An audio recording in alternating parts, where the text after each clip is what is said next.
Welcome to today's RUC People, and I'm delighted to be joined by one of our very newest members at RUC, Alaster Goyns. Welcome, Alaster. Thanks. It's not actually, I only became a member because I've been here a few times beforehand.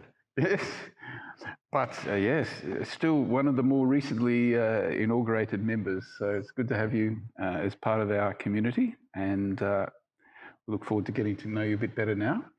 So, Alaster, tell us, you mentioned that you're retired, but what are you actually doing yourself these days in your day-to-day life? Well, actually, years ago I did postgraduate studies.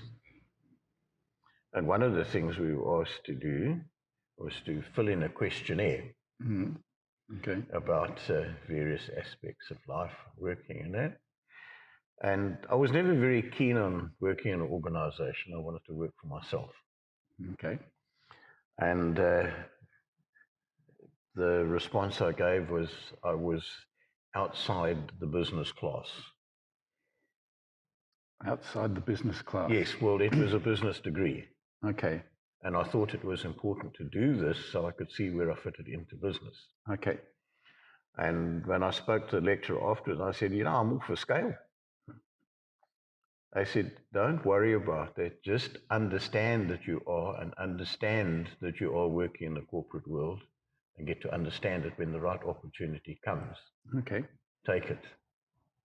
So that's why I carried on. And then when I could retire, I took retirement because I then had picked up quite a lot of know-how, a lot of contacts. And it was an opportunity to actually carry on in the same field as I've been working for someone else in. So what does that look like today? Are you working per se?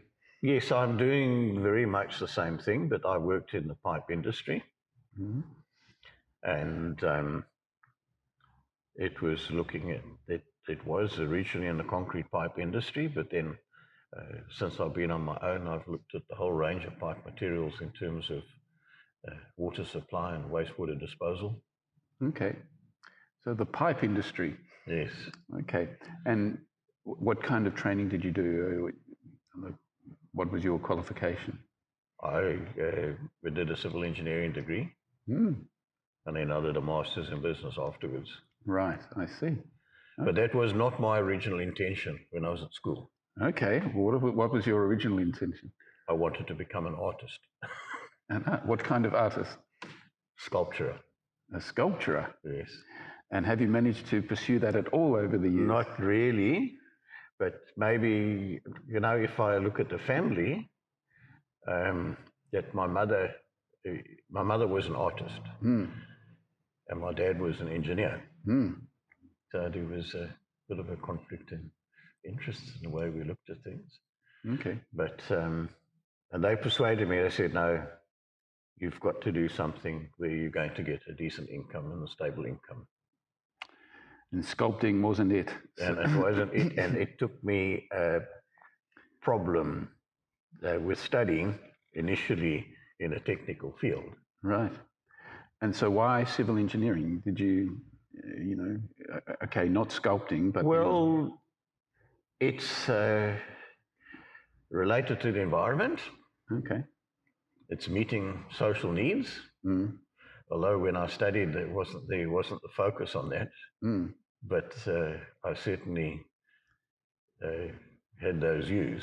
Were you sort of, like maths and science kind of things, and you liked physical work? Yes, you did maths, science, physics, chemistry. But you enjoyed that, and... No, I wasn't that keen on that, but what I was keen on when we got more into the engineering side of it, you're looking at how rivers are working and the geology and the earth. And Right, okay. Well, tell us a little bit about your career as it unfolded. What kind of work did you... I mean, you said you're a civil engineer, but yes. How did that play itself out? Well, I think that by going into an industry which was looking at water supply and disposal, it was also looking at environmental issues and social issues, which I think is really critical. And so did you work for a company for many years? Yes, no, I worked almost 30 years for companies. Right. Just 2 companies, but... And where were you? Were you in Cape Town or which? No, I was in Gauteng.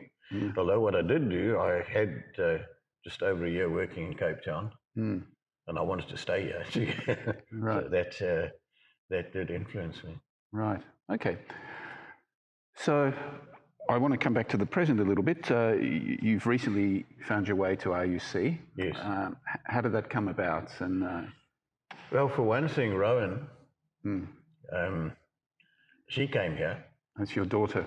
Yes, and we then followed, and then our youngest daughter moved down to Cape Town, and she was married in the church. Mm. Okay. So you had family. Yes. Family here. And you were living previously in Johannesburg, is it? No, in Swanee. Okay. Yes. Okay. All right. So let's go back right to the start. Tell us a little bit about where you were born, where you grew up, and your family of origin. Well, I was born in the UK. Ah, whereabouts in the UK? Newcastle on Tyne. Ah, a Geordie. Okay. And strangely, although I was very young, I mean, I was only 2 years old when we left, I could remember the snow. Mm-hmm. Okay.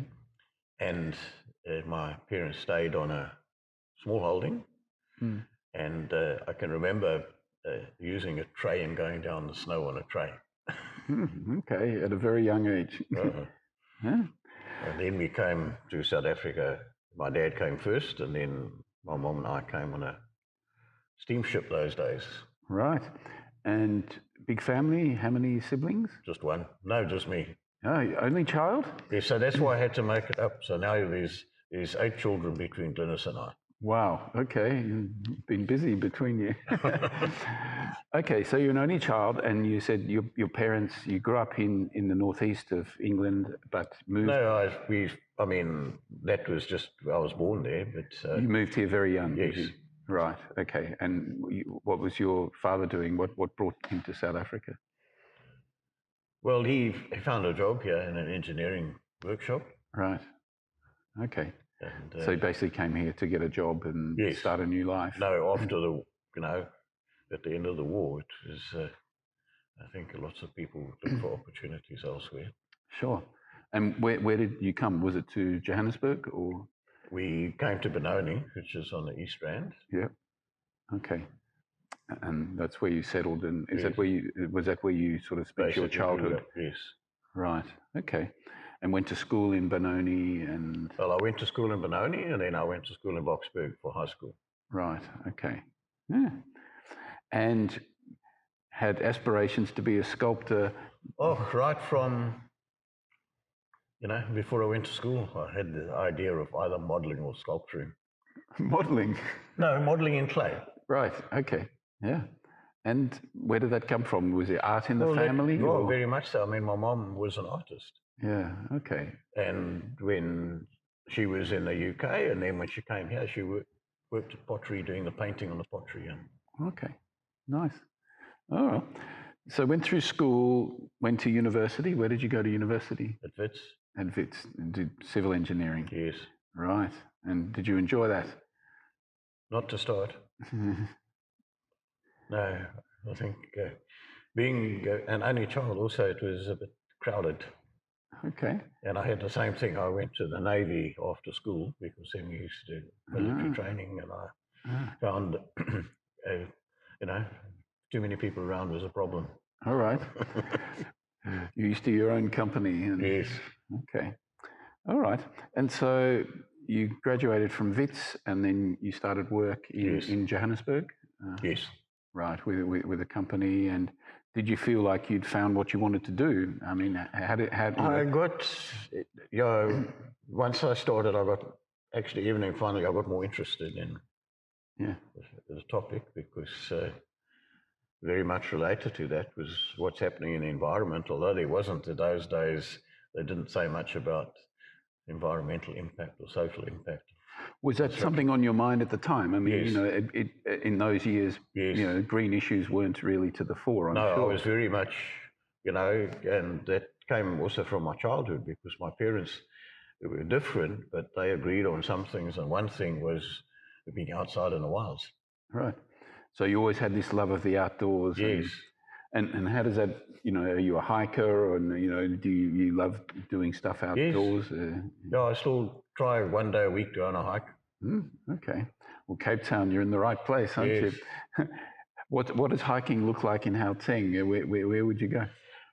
Well, for a few years I didn't, but at one stage I was sort of saying, when I was on my own, I was saying, right, there's a group of us who were students together. We used to go to Colliesburg on Thursdays. All right, okay. And we spend the whole day in Colliesburg. Oh, lovely area. Yeah. Okay. And during this time, what happened on the personal front? Did you meet someone? Well, I mean, the oldest children are now just about in their 50s. Some of them are. Right. Okay. So that started quite a while ago, but things didn't work out that well. Okay. And that's where I met Glynis. She went through the same thing. Right. So you'd had some children with your first marriage, was it? Yes. How many children the first? I had 4 and she had 3. Right. And then we've got 1. Right. Okay. So 8 altogether. Yes. Right. Okay. And you said they're all grown up now. And yes. Yes. Okay. So how did you meet Glynis? Through work. Okay. What was she doing? We work for opposition companies. Oh, really? Yes. And then there was something that they wanted to have to promote the industry. Yes. And we were both allocated the job, but that's how we got to know each other. Right. And one thing led to another. Yeah. Yeah. Okay. And I mean, quite an interesting thing. You didn't raise anything about spirituality, but what one could say, you could talk about being a pantheistic Christian. Okay. Do you understand what I mean by that? That you believe God's everywhere. Yes. And when you're out in nature, then it's great. Yeah, sure. No. And Glynis had more Eastern views about different things. And what happened was that we stayed in several places, then we moved to Midrand. And just before the younger one was born, we were going through the area, and Glynis said, I want to go to that church to sing Christmas carols. I said, but you can't just go to church to sing Christmas carols, you better start going to church. Okay. And actually, we hardly ever missed a service for years. Okay. And the result of going there was that Glynis started questioning things more, and she did a biblical studies through UNISA. And then she still wasn't sure about things, and people said, are you going to get the ministry? And she had several people coming to her about that. And she had been a Toastmaster for years. So she already had one of the skills. She could speak. And then with doing the studying and putting those things together, and then eventually she had certain dreams and that came to entered the ministry. Into the ministry. But quite late in life, I guess. Yes. Yeah. Okay. Yeah. And you, yourself, were you from a faith background? Were your parents, your family part of church? They were not church goers, but they were believers. Right. And they did send me to Sunday school. Right. In which tradition? Presbyterian church. So you went to a Presbyterian Sunday school. Okay. And was that meaningful for you? I mean, did you? Oh, it did mean something, yes. Yeah. And did you maintain, being part of the church in your adulthood, or did it sort of come later? No, it's sort of, I always had the very basic, understanding about nature and that sort of thing, and creation. And it's only, later on then, because of Glynis and I deciding that we would start going to this church in Midrand. Yes. Then it became a bit more part of your regular life. Yes. Yeah. Okay. Very much so. And how did you get on sort of combining the, the blended family with, 4 from your side, 3 from hers, 1 of your own? Quite honestly, I think we've been more successful than most people. Yeah, sure. I'm sure it has its, challenges and opportunities, if you like. Yes, no, there's always challenges. And So how old were the children when you and Glenys got together? sort of the older ones were just getting into their teens. Right. Okay. So that must have been quite a household. Seven children. Well, in we the didn't house. have them all together all at the same time. Right. I mean, we had space to have them all stay with us. Right. But they didn't all live with you. No, they didn't all live with Some us. were with other partners. Yes. Oh, I see. Okay. Yeah. And how was fatherhood for you? Do you enjoy being a father? I'm sure you're still a father. Yes. And now a grandfather, I guess. Yes. No, it is. I think it's a challenge. I mean, it's a witness in life, isn't it?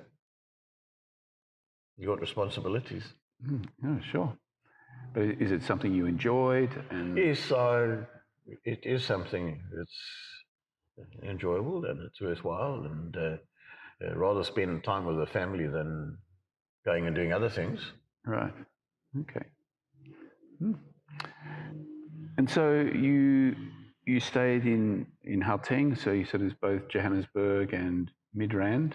And in Swanee. In Swanee, yeah. Right. That was in the latter years. And Yes. then more recently, the move to Cape Town. And what really prompted the move to Cape Town? Well, half the children were here and half in Gauteng. And who would go away for a holiday? So you thought easier to come this side? Yes, and I mean, we were staying in a big house. It was big enough for the children and the grandchildren. And yeah. Okay. And how many grandchildren do you have now? You want to guess? No, I'm happy to be told. 13. Okay. And is the number still growing? No, I don't think it'll grow. No. Okay. Great grandchildren? No. Okay. Oh, so it's a big family. And do you all get together much here in Cape Town? Well, yeah, that's part of the thing to consider is, I don't know. I think we have at times managed to get everybody together, but it's, now living in different parts of the country, it'll be a different story. Okay. Yeah. And so, how have you found the move to Cape Town? Oh, it's been difficult. Where do you live? In Sun Valley. That's near Noordhoek. Right. Okay. Yeah, it was actually a very sudden decision because your intention was this last year to move in 2 to 4 years' time. And then after Glenys had retired from the ministry because she had her period extended, then she came and spent a month down here looking around. And then I flew down so we could drive back, and she said, I found a few places. And we put an offer in for one, and it was accepted. We put our own house up there on the market, and within 3 weeks we had an offer for it. So everything sort of fell into place. It fell into place, but there was so much to do. Yeah. If you consider you're still working and now you're trying to sort out these things as well, then there's... That's still a very big decision to take if you've lived most of your life in Gauteng and, quite late in life to move here. But... We've moved around a bit, so... Right, okay. But what we were going from a place to a bigger place, to a bigger place, to a bigger place, and now suddenly we had this a big house, and now we were moving to something a third of the size. Yeah, we're downsizing, but sure. And, all the things that have been accumulated over the years, what did we do with them? Yeah, sure. What stays, what goes. Yes. And, with your love of nature and the outdoors, I mean, Cape Town must be, a great place for you to be. Oh, yes. Are you walking, hiking? Well, I've actually set aside 1 day a week for going hiking, if I can manage it. And where do you go? I've joined a group that does walks in the Western Cape. Oh, okay. So. Enjoying that? Yes. Wonderful. Sure. And RUC, you said the main thing drawing you here was Rowan, and you have a family connection. Well, because it's not around the corner from Sun Valley, is it? No, it isn't. But when we came and we had to listen to Robert and his views and the way he put things across, and the fact that you don't come back from a sermon with answers necessarily, you come away with some questions. Hmm. And you like that? Yes, because that means you've got to think about it. You can't just say, "Oh, well, that's what happened on Sunday," and then you've got to think about it when you spend some quiet time, and how are you going to, what do you really think? Sure. And so you said you're formally retired, but working a bit. Is that sort of like full-time? No, I'm part-time? working full-time. So it's like you're just as busy as you were when Yes, I mean, I've just changed my routine that I've got, I go hiking on Tuesdays, if I can manage. I come to church on Sundays. I endeavour not to work on Sunday.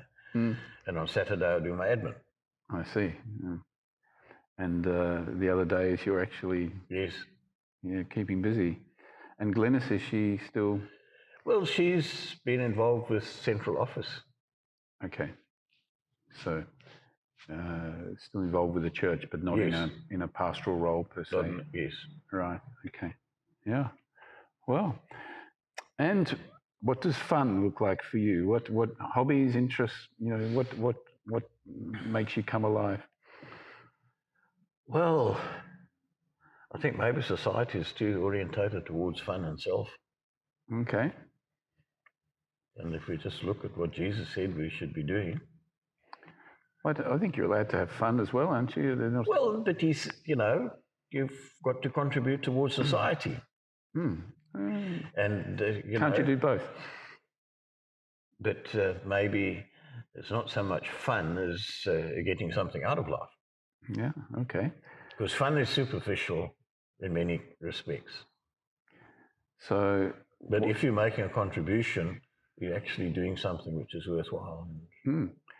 And what for you does that look like? Well, I think basically what I'm doing now is a lot of it is how one is going to look at water supply and disposal from a point of view of the environmental issues you can resolve and the social issues.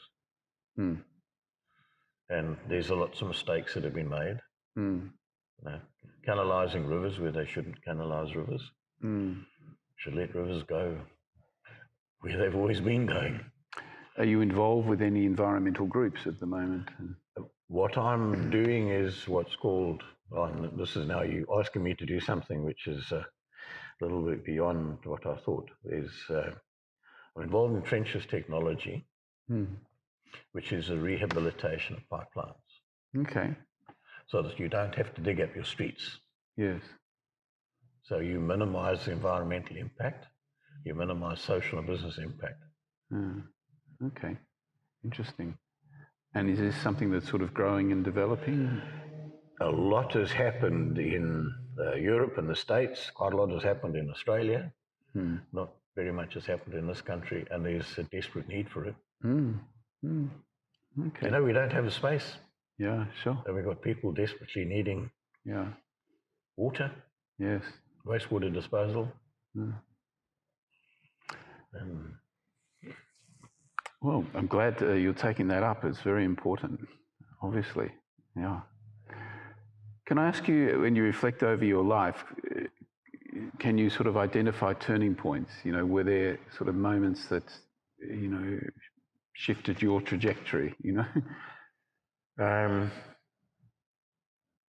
I think the decision to take early retirement was a big one. Yeah, and I'm out of that, not completely, but the fact is that was, I wanted to do it, and at the time it was suitable, and then Glenys was going into the ministry. Yeah.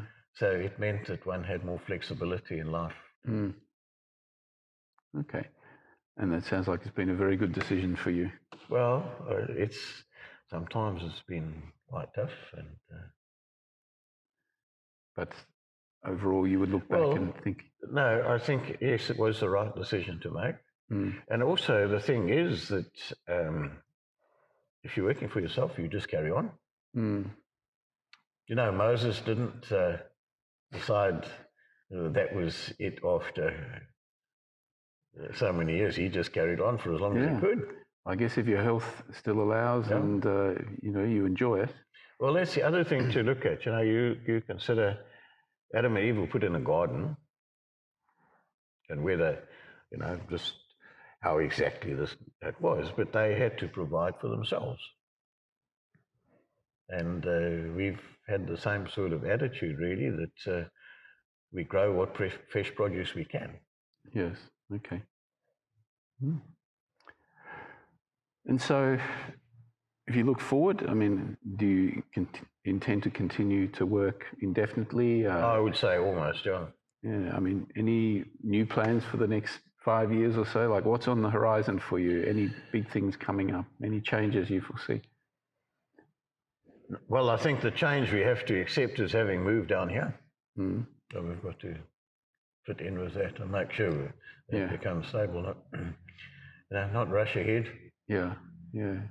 Okay. Last week's sermon about being too speedy about things. Got to take a deep breath. Okay. Fair enough. And I think it's an important thing is that, so how do you witness? And how do you witness these days? Okay. Because if you start preaching to people, you just shut them off. Exactly. But if you can be contributing towards society or people's needs, then people are going to say, start asking questions, and then you do have the opportunity. Yeah, and I guess to put across the message. Everyone can do that in their own way. Yes, and I think that's important. We've been through life for 40, 50 or so years working. What have we picked up and what are we doing with it? Are we being selfish with it? Or are we saying, can we contribute and can we help? Isn't that what the Lord wanted from us? I guess there's a lot of things, but yes, sure. He's very clear in the Gospels and what happened with St. Paul afterwards. It was do something. And they didn't go out and beg for things. They still had to work and catch some fish or make some tents and carry on. Yeah, sure. All right. Well, thank you so much. Okay. Appreciate it, Alaster. Welcome to RUC, and look forward to being with you more and more over the next few days. Thanks. Thank you.